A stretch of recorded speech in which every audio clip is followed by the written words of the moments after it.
Yang di Subang kami belum cek and recheck, ya, belum cek and recheck sampai ke sana. Tapi setelah ini kan masalah pekerjaannya banyak banget. Memang setelah Tangerang, Bekasi, sama Sidoarjo, kami akan masuk di 3 lagi, Subang, Sumeneb, sama Pesawaran Lampung. Komisi 2 DPR RI mengucapkan terima kasih dan penghargaan setinggi-tingginya kepada pemerintah di bawah kepemimpinan Presiden Prabowo Subianto.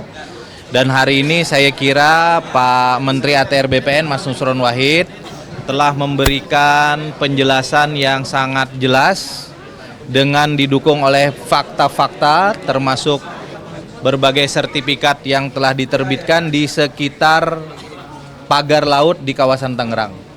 Bahkan kita hari ini mendapatkan bonus informasi, hal serupa yang terjadi juga di Bekasi, hal serupa yang juga terjadi di Jawa Timur, yang ternyata luasannya jauh lebih luas dari apa yang menjadi polemik publik selama ini. Bagi Komisi 2 DPR RI yang menjalankan tugas konstitusional pengawasan, hal ini patut kami apresiasi dan keberanian serta ketegasan pemerintah, terutama Menteri ATR BPN untuk membatalkan 50 sertifikat di 50 bidang tanah di Tangerang, kami berikan support. Selanjutnya kami mendorong agar ada proses penegakan hukum yang tegas kepada siapapun, baik yang memohon sertifikat, yang menerbitkan sertifikat yang kita duga bermasalah itu, termasuk para pihak saya kira yang memanfaatkannya. Tadi Mas Menteri memaparkan ada lebih kurang 2,5 juta hektar lahan sawit yang sudah memiliki izin usaha perkebunan. Sebagian diantaranya belum memiliki hak guna usaha. Kita tahu bahwa kalau tidak memiliki HGU, maka kemudian kewajiban-kewajiban pajak dan seterusnya belum bisa kita terapkan. Hal ini kami tadi sepakat bahwa perusahaan-perusahaan yang telah memohonkan paling lambat tanggal 3 Desember 2025 akan diterbitkan HGU-nya. Dan bagi perusahaan-perusahaan yang sampai dengan detik ini telah memiliki IUP namun tidak mengajukan HGU, saya kira Komisi 2 DPR RI membuka ruang untuk melakukan revisi sejumlah undang-undang agar negara dapat memanfaatkannya dengan lebih maksimal, negara bisa mengelolanya, dan dengan itu kemudian negara diuntungkan. Yang terakhir yang ingin saya sampaikan adalah bahwa komitmen Komisi 2 DPR RI bersama Kementerian ATR BPN untuk menyelesaikan berbagai macam konflik agraria, kasus-kasus mafia tanah, termasuk isu tanah untuk rakyat itu terus kita lakukan.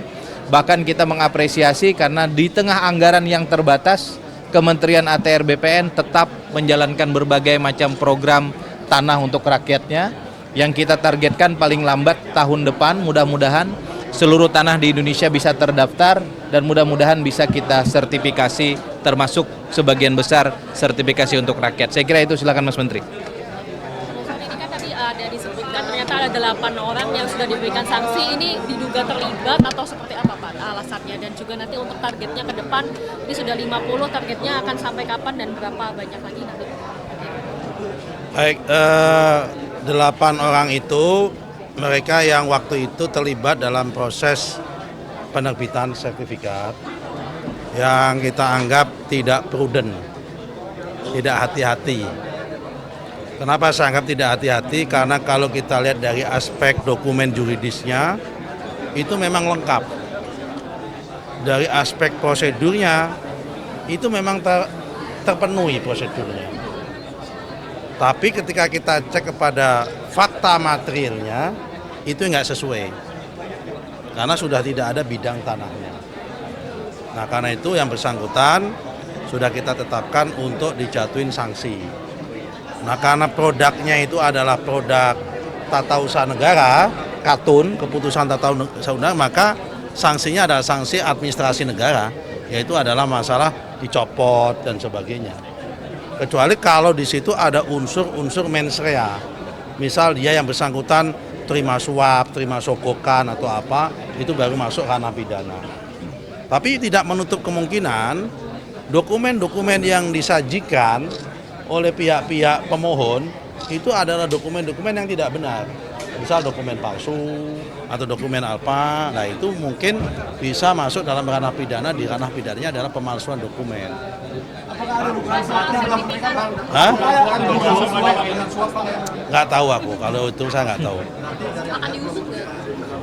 Ya, sepanjang pemeriksaan kita ya memang belum menemukan itu kalau di internal kita. Tapi kalau masalah suap dan tindak pidana yang lain kan sebetulnya itu bukan lagi kewenangan kementerian. Itu kewenangan APH kan. Bisa di polisi, bisa di kejaksaan, dan mereka APH hari ini sudah ongoing jalan. Sudah berjalan untuk proses sampai ke sana. Apalagi? Pak Nusron, ini di lapangan sejauh apa sih sebetulnya Kepala BPN ini tuh berperan dalam menerbitkan surat tanah? Loh kan tadi udah aku jelaskan.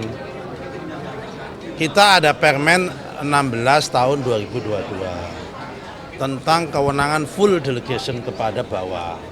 Sesuai dengan jumlah luasannya tadi kami sampaikan. Kalau itu sifatnya pemberian hak, tapi juga ada sifatnya konversi hak. Konversi hak itu apa?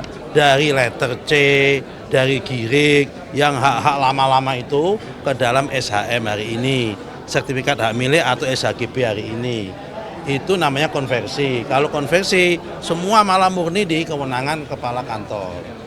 Nah karena itu memang kepala kantor dalam konteks luasan tertentu mempunyai full delegasi.